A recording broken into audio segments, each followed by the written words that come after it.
All right, in this example, we are going to work the following word problem. It says find the perimeter of a triangle if one side is 16 feet, another side is 2/7 the perimeter, and the third side is 1/3 the perimeter. Okay? All right, so again, first thing that you want to do in these word problems is go to the part of the problem where they are asking you to find something or telling you to do something. What is it they're after? Right? And right here, they say it in the first three words. It says find the perimeter. Okay? So write that down and give it a symbol. So I'm going to go with P for perimeter. Okay? All right. So that's what we're after in this particular problem. Okay? Next up, right, is we need to find some equation, right, in order to do this. And it comes from just knowing what the perimeter of a triangle is, right? So the perimeter of a triangle would be the sum of the lengths of the sides of the triangle, right? So the perimeter in words, right, are sort of half words, right? Perimeter is going to be the length of side 1 plus the length of side 2 plus the length of side 3. Okay? All right, so that's where our equation is going to come from. So now what we'll have to go back through, right, is go back and figure out some expressions for all of these things in terms of this variable p. Okay? All right, so starting with perimeter, that's really easy because the perimeter is the variable p. Okay, so that's it on that one. Next, let's go back and look at what the problem says about side 1. All right, it says if one side is 16 feet. Okay, so that's really easy. So side 1, let's say, is the one that's 16. It says another side is 2/7 the perimeter.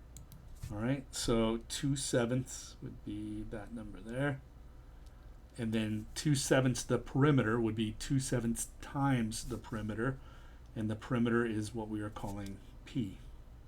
Okay. All right, and then this plus, and let's see what they say about the third side. It says the third side is 1/3 the perimeter. So that would translate to 1/3 times P. Okay. All right, and so there is our equation. We have our equation set up, right? And so now the next step after you have your equation set up is to solve it. So this is an equation that has fractions in it, right? So I am going to find the LCD of those fractions and multiply both sides by the LCD to clear out those fractions. Okay. All right, and the LCD is 21 because this denominator is 7, this denominator is 3, right? And so the smallest number that 7 and 3 are going to go into evenly is 21, right? So, all right, next up, multiply both sides by 21. So over here, multiply P by 21, and then I am going to multiply that entire right-hand side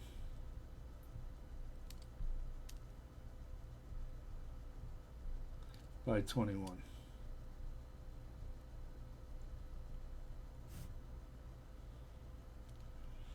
All right, next step is to simplify both sides as much as possible.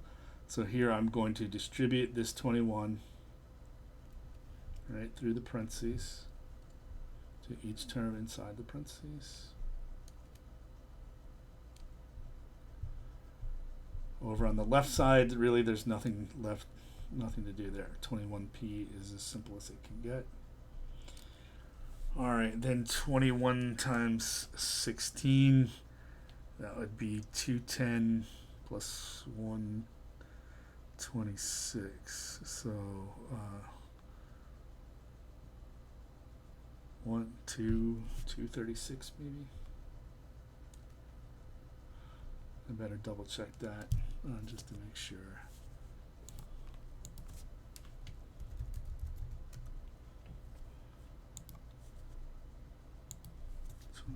Times 16, 336. Yeah, good thing I checked.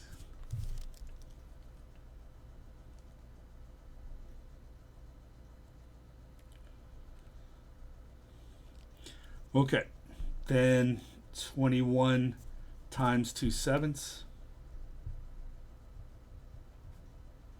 plus 21 times 1/3.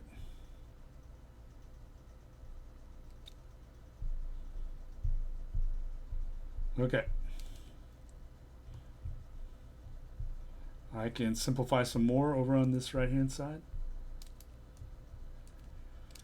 All right, on this one, 21 times 2/7, 7 will go into itself one time, and it will go into 21 3 times, right? There's a common factor of 7. 3 times 2 is 6 over 1, so that will just be 6p. Here, right, 3 goes into itself one time. It goes into 21 7 times. So I get 7 times 1 over 1 times 1, which would just be 7.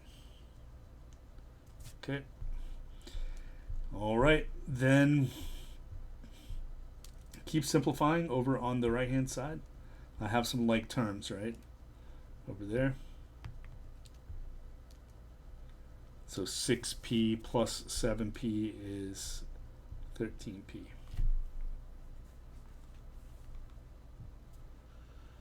All right, so now each side is as simple as I can get it. And so what I want to do now is add or subtract the same thing from both sides. So that I get every term with a p over on one side, every term without the p on the other side. And so the easiest way to do that is just to subtract 13p from both sides. So I get 8p equals 336.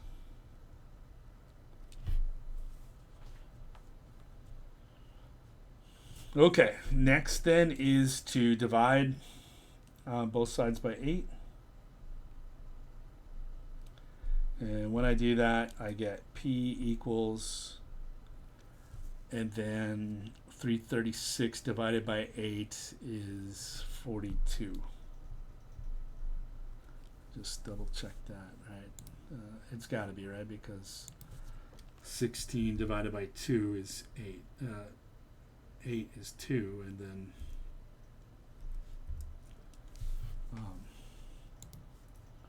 times that by 21, you get 42. Okay. All right, so there we go. We have solved our equation. The last step, right, is to make sure that you answer the question, right? This question can be asked two basic ways. The way that they ask it is, hey, what is the perimeter? So, boom, we've answered the question. The perimeter is 42 feet, okay, on there. And so that's it. That's the answer to this question. But let's just say that they had asked for the sides. If that were the case, right, then you would have to go back and figure out what these sides are.